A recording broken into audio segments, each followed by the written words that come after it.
What's going on? What up? What up? What up, everybody? What's going on? What's going on?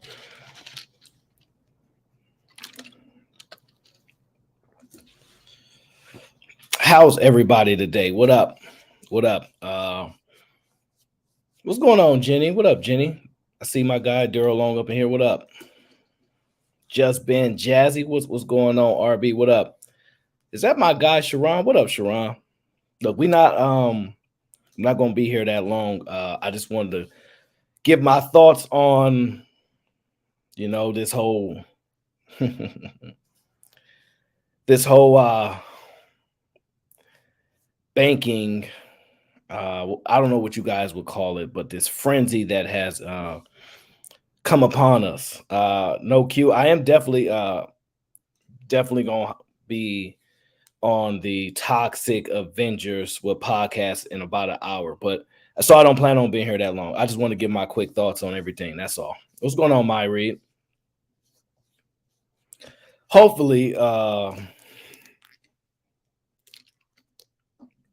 hopefully a lot of you guys have your money plans put together nicely. You guys are not panicking and all that good stuff, because a lot of people are, right? And that's what I want to get into. That's what I want to talk about. It just briefly, and just kind of break it down what I'm seeing in the economy right now, based upon the impacts of what's been happening with the banks, bank stocks, people's retirement funds, things like that.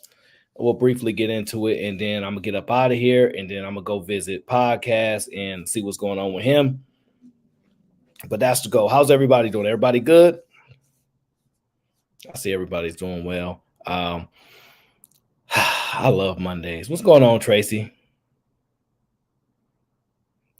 Q, I'm not debating. I'm going there to have a conversation. I mean, it might turn into a debate. I doubt it, but podcast likes to debate. I'm not a huge debater. I like conversations. So, RB, yeah, I will take some questions, of course, as always. Give me one sec.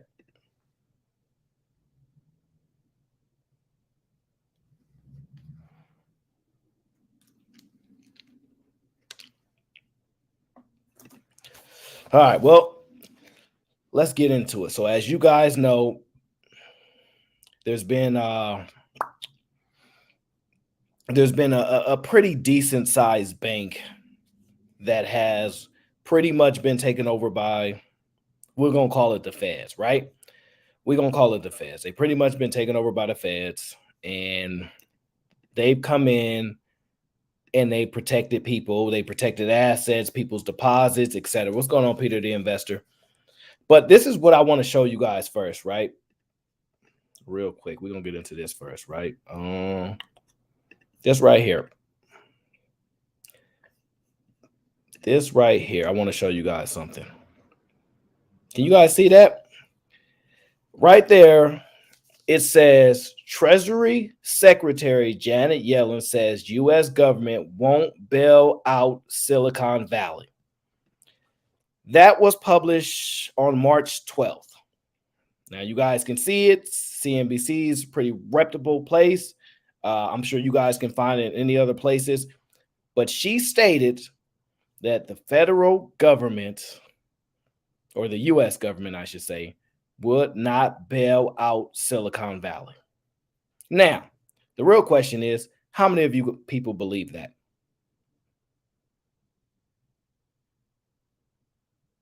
How many of you people actually believe that, right? It's really interesting. So the key thing here is this.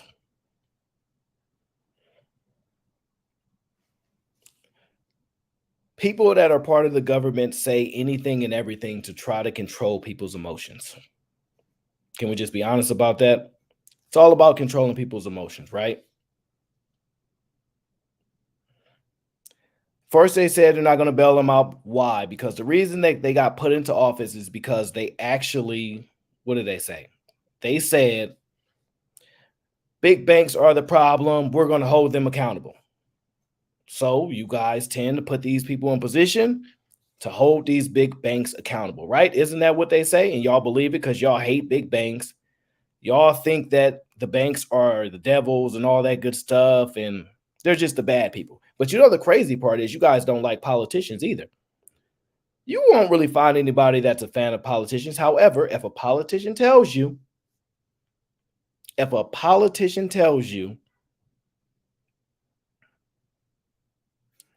that they're going to hold banks accountable, they're going to tax the rich, you guys fall for this every single time. They say it every time. Every time somebody pops up, they say something like this: we're not going to bail out the banks. That's what they say. And then what ultimately happens, they bail out the banks. The question is why? The question is why? Why do they do that, right? I think most of you know the answer to that, but I'm going to give you the short answer, right? See, what happens is a lot of times you guys like credit unions. You guys like smaller banks where you feel more comfortable, right? This is a big deal. It is a big deal. This is one of the bigger banks. Banks usually of this size don't normally fail. It happens, but it's not a normal thing. But smaller banks fail all the time, right? I've talked about that. People know that, right? But we don't put that on the news. We don't talk about it, right? But this particular bank, as you guys know of as Silicon Valley Bank, right? And the reason why, as you guys know, I'm a little bit more familiar with it is because it's out in my area, right? My side of town, my side of the country, right? And I already knew what this meant. I already knew where this is going to go. The thing about banks collapsing, the federal government getting involved, insuring the public, this is an opportunity for, I'm not going to say Democrats, Republicans. I don't care. This is an opportunity for the politicians to get in front of you, aka the president, call it what you want, to reassure you, to tell you we are here for you. We care about you. We're going to protect you. It's a way to prey on your fears, right? And let me just tell you, it really works. Today alone, I done seen so many people running around, customers that's been customers of mine for 10 plus years, panicking, saying, hey, I need to move my money over. And, what do you think about this, et cetera, right? This stuff really works. This stuff really gets people to panic, right? And what the government does is a phenomenal job standing in front of you saying, hey, we got your back. You can depend on the government. They want you dependent on them. Less knowledgeable, but dependent on them, right? So what do? Even though the Treasury Secretary said they're not going to bail out the banks, the same thing you guys will complain about when it comes to capitalism and all rich people. It's the banks, and all that stuff. The government goes out and does it again, right? Now, is it necessary? Perhaps it is. Some people would rather the whole system crumble down so we can really deal with it, right? But then some people look at it as, if we allow this to destroy the system, we may never recover, right? So there's no telling what the proper or the correct step is. But what we do know is the government tends to do the same thing over and over again. Jump in, get in front of the television, tells you we're here to protect the people. We're going to take care of you. We're going to step in. Your stuff is FDIC insured, right? Let me see here. Who said that? Here we go. I want to pull that one up real quick. I'm going to pull that one up real quick where it says, it's not that one. It is, this one here. Can I zoom in on that? Right here. Let me see if we can zoom in on that a little bit. Let me see here. All right. Now, right there, that's the key point that I want to talk about, right? I don't think people should panic, but it's just prudent to have insured deposits versus uninsured deposits, right? It's just prudent to have insured deposit versus uninsured deposit. And shout out to First Gen, because that's my guy. He says, He wanted to amend the last point, which I missed because the chat is moving. He says, too big to fail now includes damn near every bank. If the government backdrops deposits why bother is with private banks? Why not the government creates banks with digital coins? Well, that's a good question, First Gen. I think you kind of know where this stuff is headed ultimately. Ultimately, we know where it's headed, right? They got the fear tactic, and then they want to calm you. Don't panic. We'll guide you in the right direction. Boy, it's the playbook. I want you guys to go on YouTube, right? Now, I want you guys to just watch a documentary on the 1929 crash, the 1987 crash, every single stock market crash you can watch a documentary on, instead of watching The Real Husbands of Hollywood or The Real House Basketball Wives, whatever, any of that crap. I want you to actually watch a documentary on stock market collapse. What you will see is that this stuff happens every bunch of years. This ain't nothing new.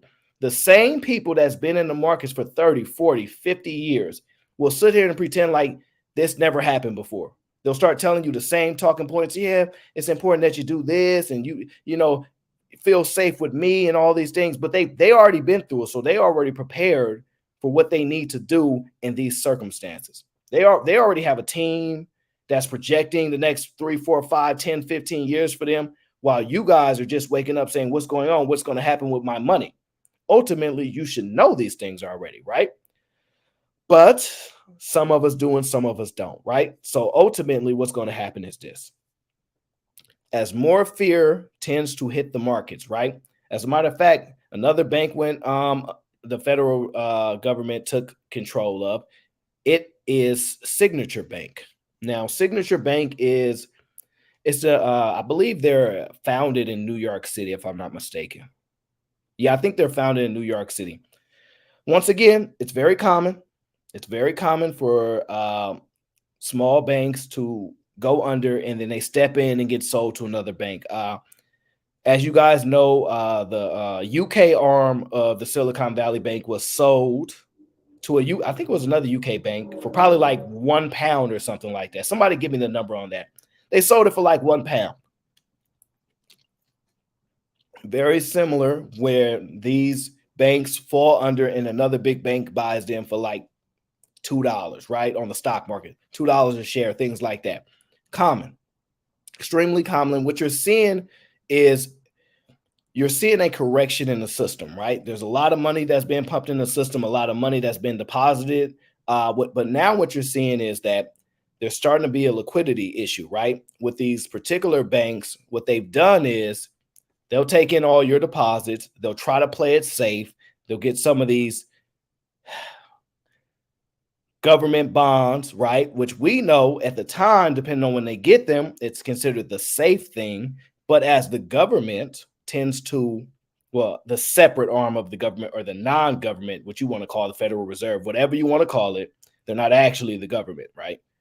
What they'll do is they'll start to tweak interest rates. And when the interest rates get tweaked, those bonds become less valuable, right? That's the impact. One or the other, that's how they teeter up and down, right? Interest rate rises, bonds become less valuable. Then the inverse happens. If interest rates drops, bonds become, it's just the inverse, right?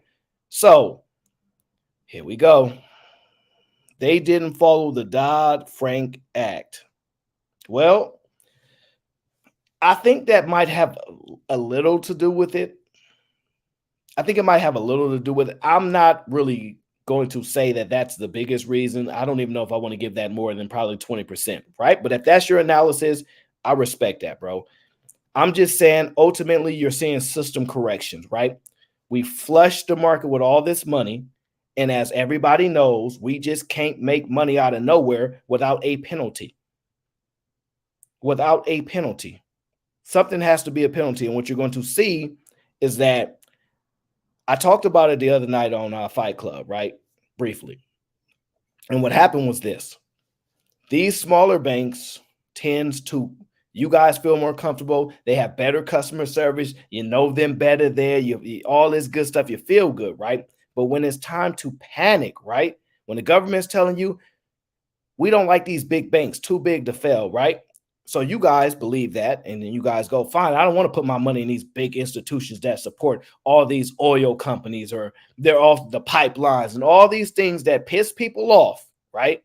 So you put your money in banks that are online, that have less services, less abilities than the bigger banks, right? They have some good perks, but at the same time, some things come with the good side, and then there's a bad side to everything. But here's what happens when they start putting bank collapse in the news. When you start putting that in the news, because if y'all really go do the research, they have tons of banks that have failed already. Banks fail month over month, year over year, all the time. We never hear about it until it's time to put fear in people. See, one of the ways they control people is fear. You know how when we have in the man versus woman debate, and they're like, you're trying to fear monger me. Well, when it comes to money, it's even more fear, because money is ultimately individually yours most of the time. And you have such a bad relationship with money, is that you're so emotionally tied to your money that you panic. And you panic because you don't have a certain level of knowledge to where you feel comfortable in these environments, right? And this is starting to become a chaotic environment, right? So you have the president, you have his people all in front of. Listen, the president, he spoke more fluid than he has spoken in probably, I want to say, years. He was well spoken the other day. Yeah, we got you. We're going to do this now. Like, he wasn't even falling asleep. Perfect opportunity for him to get in front of the people to reassure you, right? All you got to do is listen to everything. Everything is about reassuring, reassuring, reassuring. And in this time that you guys are being blinded, all the money is moving. All the money is moving. This wealth transfer that we always talk about is happening in your face while you're panicking. While you're panicking, is literally happening in your face right now, right? There's another bank. What's that bank? Oh, what is it? What is it? What is that bank? Yes, that's the bank. That's the bank. First Republic. Now, First Republic, their stock had dropped like 60, 70% today, right? Insane, right? And we know why. There's information that came out that caused fear in the markets, right? And with that process is they're claiming that they're going to get some liquidity from, check out who they're going to get liquidity from. They're going to get liquidity from JP Morgan Chase, right? Another big bank is going to offer them liquidity, right? They're not going to do it for free. You know that, right? Pay attention. And also, who else is going to offer them liquidity? Oh, let me see here. The Federal Reserve. So you got the big bank and the Federal Reserve offering liquidity. I thought they were going to let these banks fail. Ultimately, this is the biggest point you want to take away from this. As we reset the economy, as banking structures exist, what happens is they have to self-correct. It's a system, right? And the smaller banks that can't compete, what happens is they get eaten up by the bigger banks. They just get eaten up. And you know why? Because when you're look, if Silicon Valley Bank loses $42 billion, right? The money has to move somewhere. Where do you think that money goes? If you say, I don't feel comfortable, my money's not safe in this bank, where do you think people move their money to? Think about it. Where would you move your money to if you have money in the bank that you feel uncomfortable with? You know what you do? You go to the biggest, most reputable, most safe banks you absolutely can rely on. And you know who they are? The same 4 or 5 banks every time. The so-called big banks that are too big to fail, that you guys hate their guts. That's who you guys run to. So the fear aspect, what it does is it actually leads you guys to putting your money back into the big banks that you hate so much. It's a phenomenal actual scare tactic. So even when you think the politicians are doing you a favor, well, thank you so much, for stepping in, Federal Reserve. Thank you so much, FDIC, for insuring us. We appreciate it. All they do is direct you over to the big banks. You're seeing hundreds of thousands of dollars, checks over, cashier checks, official checks, things like that flying across, everybody's rushing to move their money out of these banks. First Republic, SB, look, Silicon Valley Bank, all these banks, Signature Bank, well, everybody's rushing to move their money. And how are they moving it? Wires, electronic transfers, check transfer, like every aspect, they're flying that money out, but they're putting it back into another bank. So it literally just works like that. So when you think that these politicians are supporting you and holding these big banks accountable, all they're doing is putting fear in people and saying, we're here for you, trust us, rely on government. And then the people that they're cool with at the big banks, wink, wink, you know how you have the prosecutor and you have the defender, and you have all of a sudden they go on to war in court, right? Hey, I can't believe you're doing this. And then after you go to jail because you lost the case, they go out to dinner. Yeah, after you go to jail because you lost the case, the prosecutor and the person and the guy that defended you or the woman that defended you, they go out to dinner and talk about how they used to hang out in college all the time. That's how it works. It is no different than politicians and businesses. So all your money is getting flushed to the banks, right? Now, we say all that to say what? Your questions, I'm sure, are, well, what do we do? What do we do with the money? What am I supposed to do with my money? Well, that question is different for everybody. I'll tell you, me personally, I don't leave a lot of money in any banks. I tend to move any money that I have, which is not a lot because you guys know I'm broke. I'm not ashamed, and it allows me to be part of everybody else. So what I do with the little money that I have is I move it to my brokerage account, and I start to buy any particular companies in which I think are undervalued, or I start to lower my cost basis in any other companies that I already own that I want to have more ownership in, right? So if I see a company that I'm already invested in, or I've already been opening a position in, and the markets are pulling down sectors in which I feel comfortable in, they're actually giving me an opportunity to add more equity. So that's what I'm looking to do in a lot of these circumstances, right? Now, also, right, this is the part that people are not going to tell you. They're going to tell you these things, and I'm going to tell you why. And it is what it is. They're still going to tell you different things. Listen to whoever the hell you want to. This is all just for entertainment purposes anyway, right? This is the thing. They're going to tell you that cash is trash.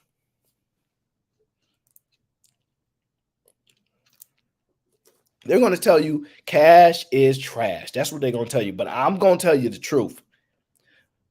A lot of these, listen, go look at Apple's cash reserves. Go look at Google's cash reserves. Go look at Facebook's cash reserves.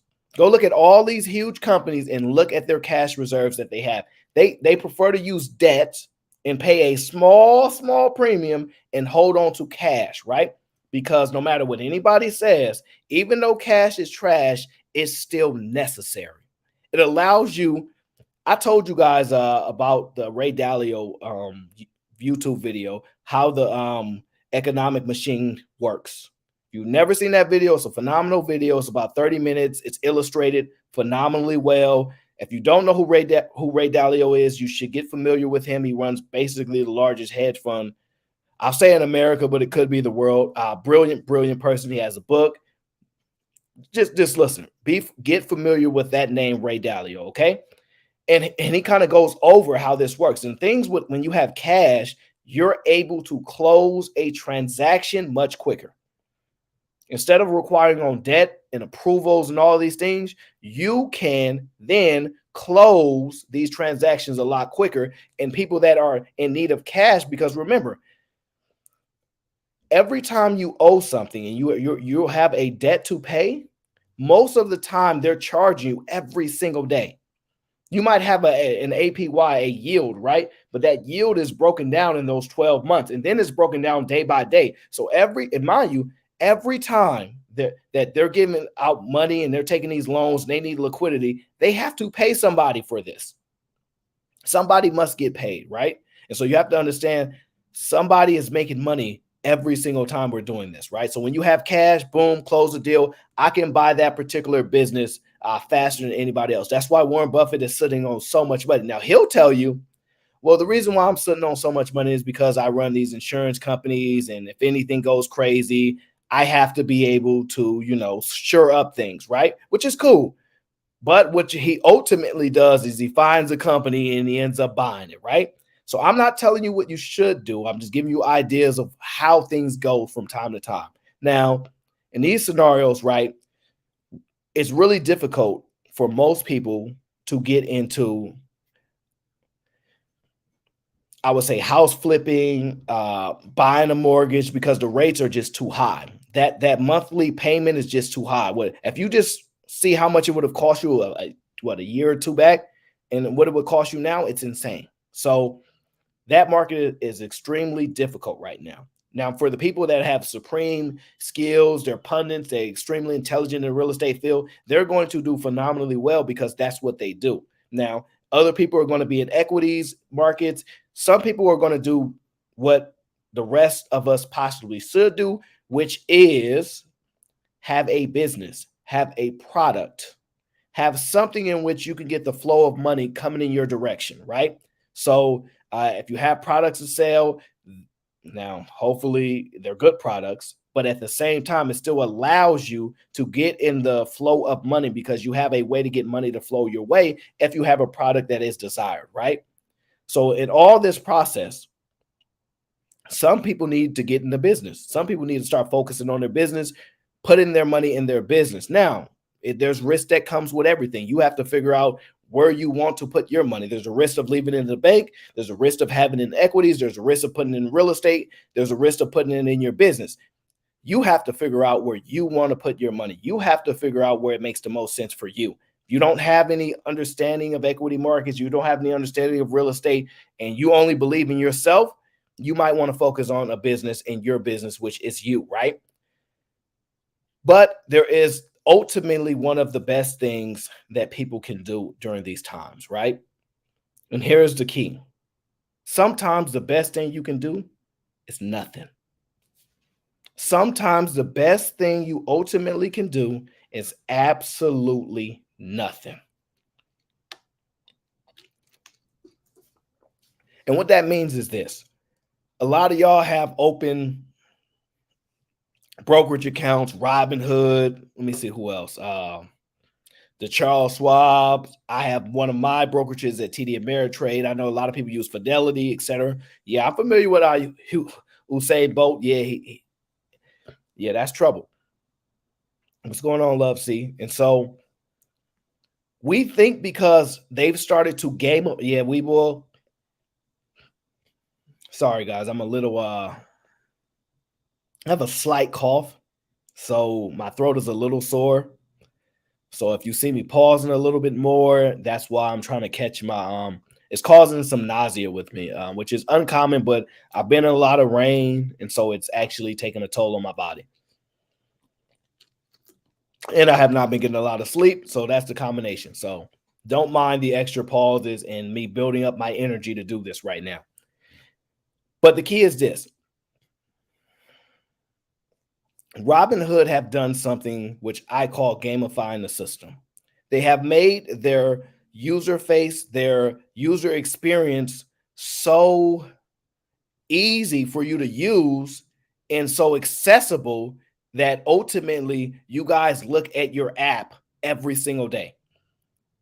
You guys literally look at your app every single day. Hey, how's it going? How's this is going?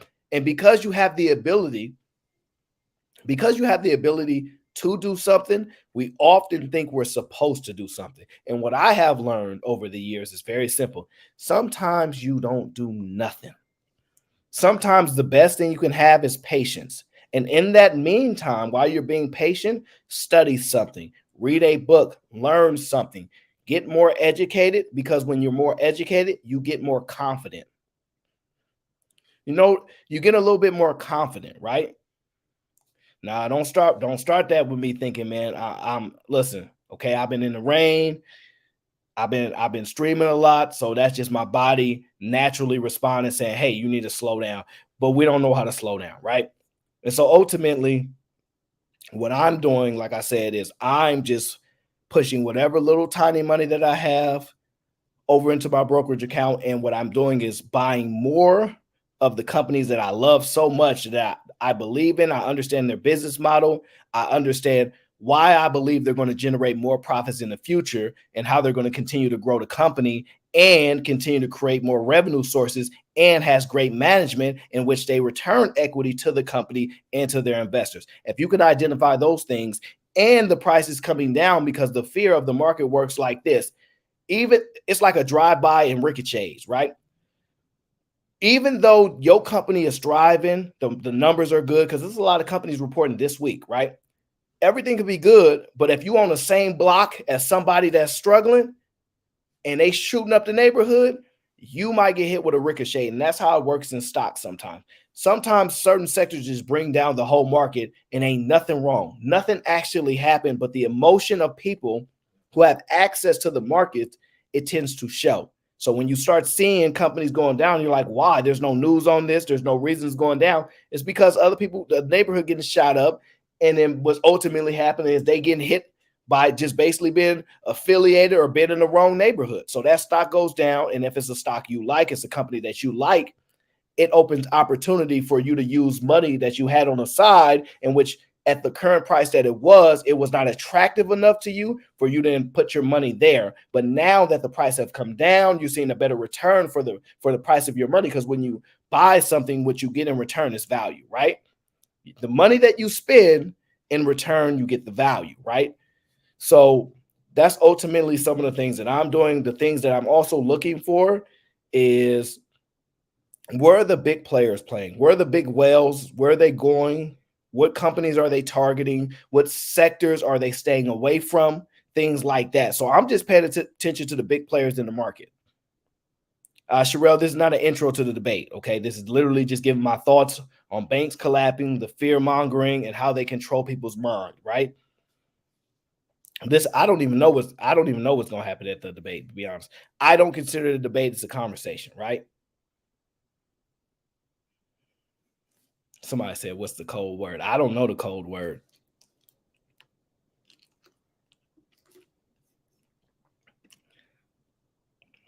Ultimately, whenever the government wants to put liquidity in the field, what they ultimately do is try to issue bonds, which are not necessarily the most attractive right now, but it's all they can do. And because that particular bank had bonds and they're not attractive, they're losing money trying to sell them off and get return for the assets. So that's happening a lot too, right? So essentially, you guys got to figure out what's best for you, right? Where you're storing your money. If you think it's a good idea, I don't know why you think I drink water. It's a lie. Actually, when I drink water, what it does, it gives me time to collect my thoughts. So if you see me drink water, what I'm doing is, in my head, I'm trying to think of something, and it gives me time to collect my thoughts. It's not about lying. I have nobody to lie to, because a million things go on my brain per second. So ultimately, that's what happens, right?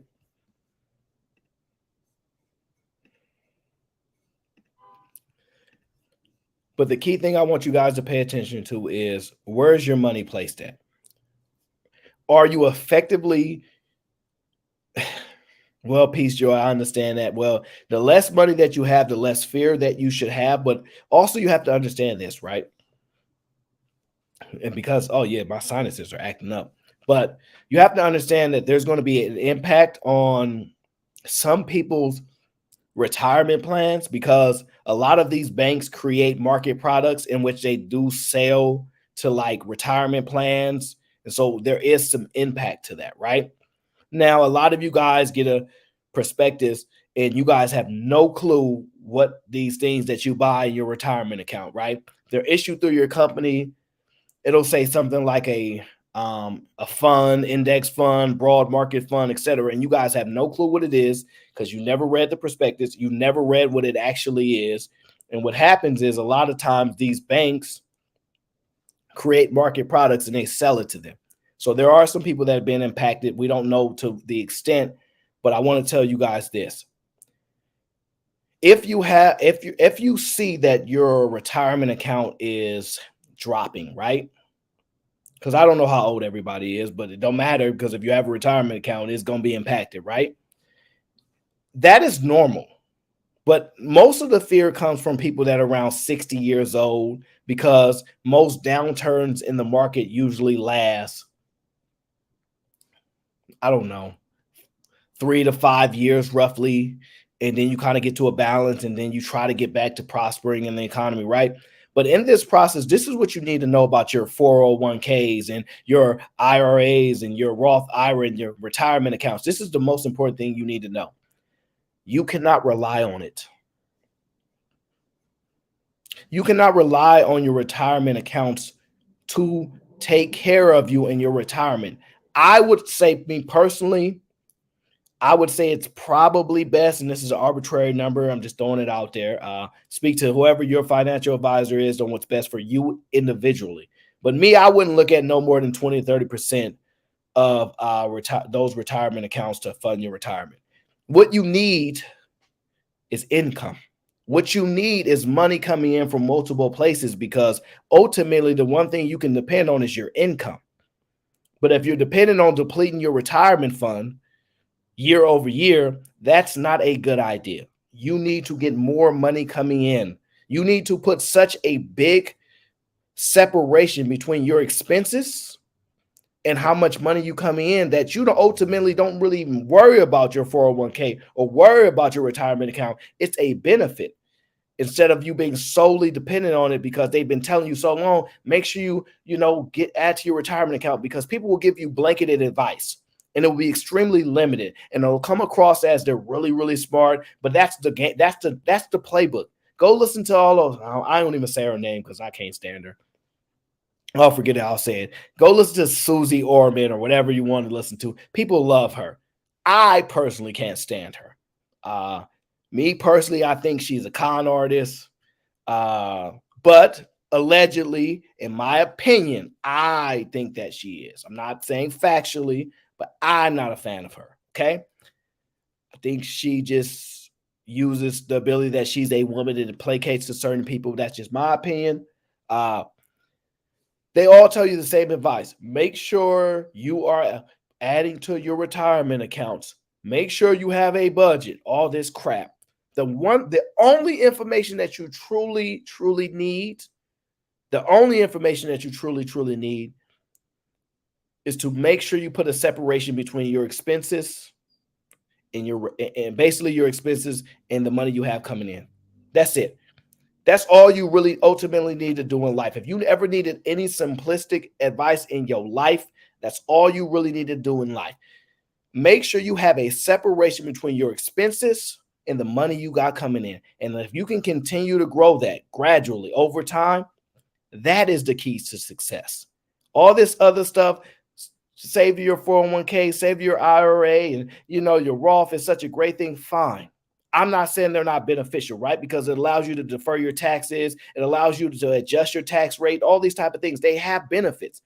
But ultimately, what you need to do is make sure you have a separation of your expenses and your income, and gradually continue to make that line go above. You know how we have this whole wealth disparity? Make sure that line goes like this, and your expenses slowly, and that's what you want. That's what will give you the most control over your life, especially in retirement. So, yes, allow these financial gurus, and I'm not one, right? I'm not one at all. I'm just somebody that like to have these conversations, like to give my perspective on it. You guys listen to whatever the hell you want. I'm not mad. I'm just telling you that is the playbook. Make sure you add into your retirement account. Blah, blah, blah, blah, blah, blah. Make sure you get a separation between your expenses and your income. That is what changes everybody's life. I guarantee you, if you can do that, you will be more successful than you've ever thought in your life. If you can do that thing only, doesn't matter about anything else. If you can accomplish that, that is all you really need to do. Gradually, too. Don't put all this stress over your head. Gradually, just continue to separate. Hey, okay, I'm getting this money coming in a little bit, and make sure you're controlling those expenses, and you'll be good. But if you think you're going to go on vacation, live it up, and you add to your 401k, and by the time you retire, you're gonna get your Social Security and your 401k, and you're gonna be lit. It's not. And I'm telling you this because I've been fortunate enough. I'm sorry, I'm talking a lot. And I have this like this just sinuses of this, like my throat is just clogging up. So bear with me.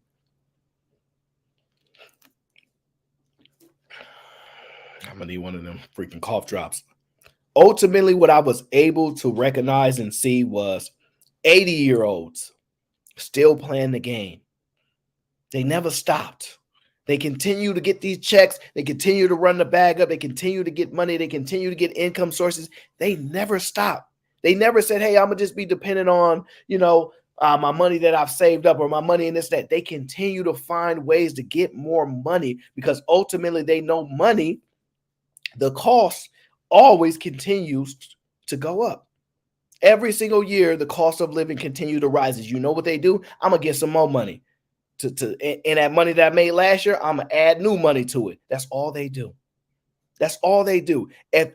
I know it sounds crazy, but listen, I promise you, if you don't do nothing else, you focus on that one aspect, you will win. You will win. But if you don't understand that you have to gradually make those changes, there's nothing I can do for you. There's nothing these conversations will change for you.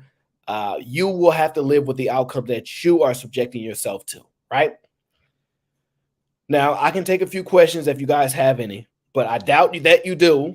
I don't think you have a lot of questions about this banking process, but I do have probably about another 5-10 minutes, and then I got to get prepared, which I can't really get prepared because I don't know what to expect. So I'm going in there blind, which I think is very, very okay. I'll hold that. I'll hold that.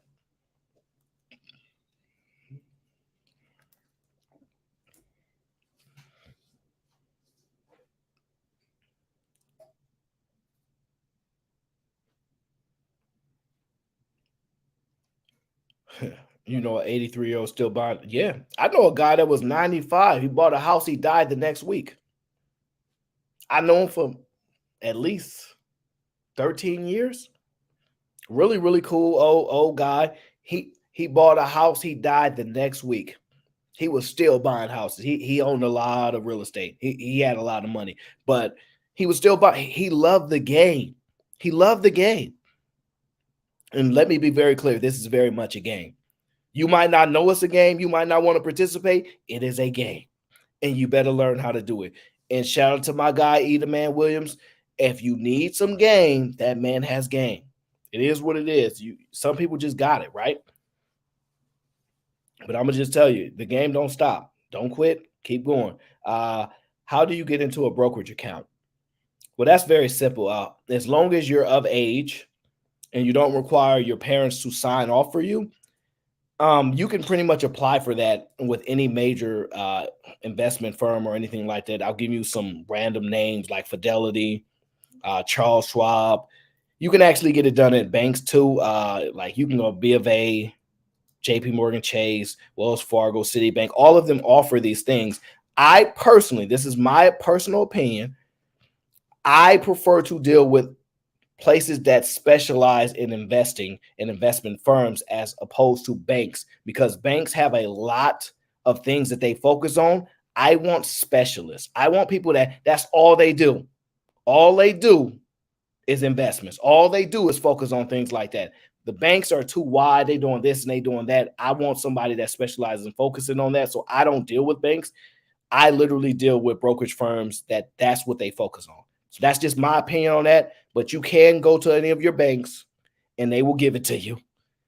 But my personal opinion is I would stick with people that just specialize in that, in my humble opinion. What are your thoughts on Ally Bank and digital banks? Ally Banks has done a really good job at marketing to millennials and younger people. I'm not against them and I'm not pro for them. I think they offer competitive interest rates for an online bank. I think the things that's limited with them is that it takes, because how they make their money is they tend to make their money on short term loans, meaning when you deposit your money, right, it takes a couple days. And in that couple days, they making money off your money. So every time you go to transfer out your money, like, man, they say it's going to take a few days. The reason why is because that's how they generate money off of your money. And so they have a limit because they don't have a lot of money. They don't have a lot of deposits to go out and lend. So I have nothing against Ally Bank. They are a decent option if that's what you want to do.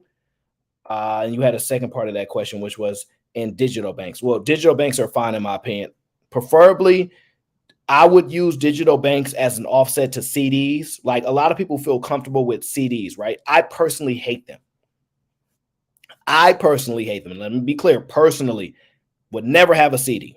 Never. I don't, unless some drastically change in the next 10 years. I'm not a proponent of CDs because they give you whack interest rates, especially if you go to these bigger banks and you don't have a certain amount of money anyway. They're going to give you whack interest rates, and most online banks will give you 4% if you can find it. The same thing you'll get for a CD, and they won't charge you for taking your money out instead of like with a CD. If you try to terminate the agreement too early, you might get an early termination fee.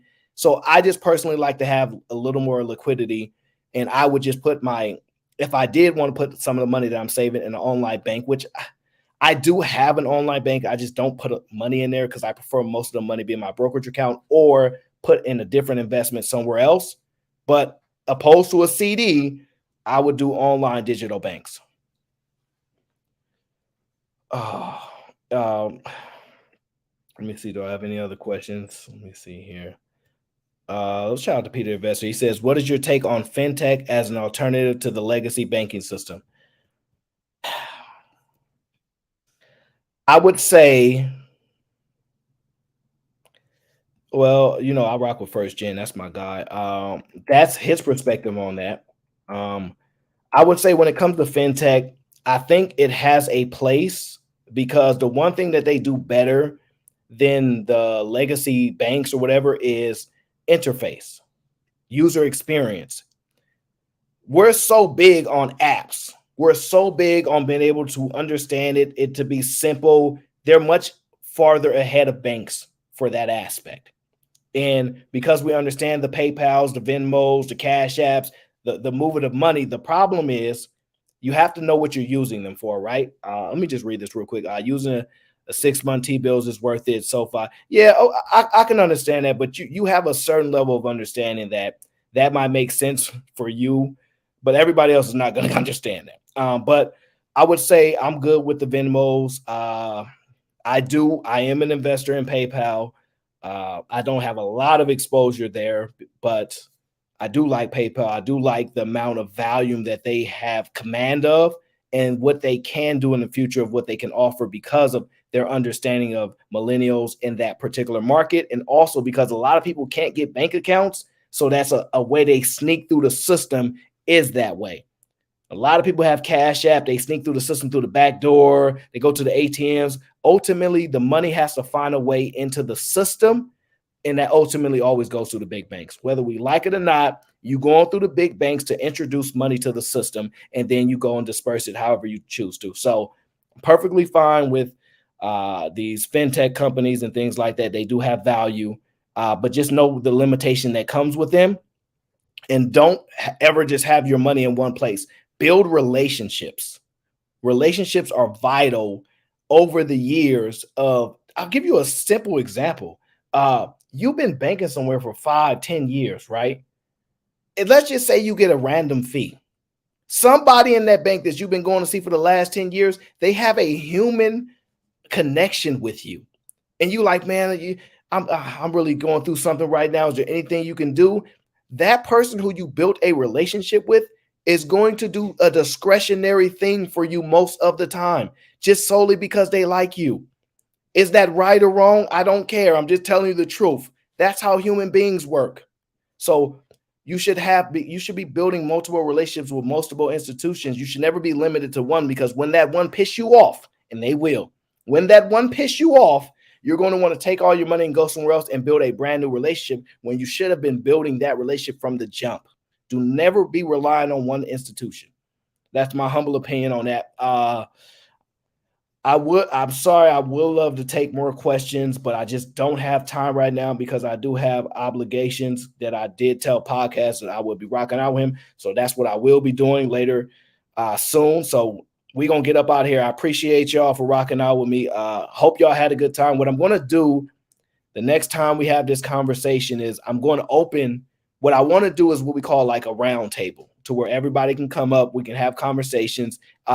We're not dealing with no craziness. Hey, during money talks, we're not about to have no crazy people coming here yelling back and forth. They're going to get up out of here, right? We want to have these conversations. We want to make sure we're building a space to make talking about money, economics, and things like that normalized, right? We ain't got to know everything. But if you know a little bit, I know a little bit, we share something, I say something that spark your mind, you say something to spark my mind, it's beneficial. So with that, I want to let you guys know I appreciate y'all. Thank y'all so much for rocking out with me. I will see you guys next time.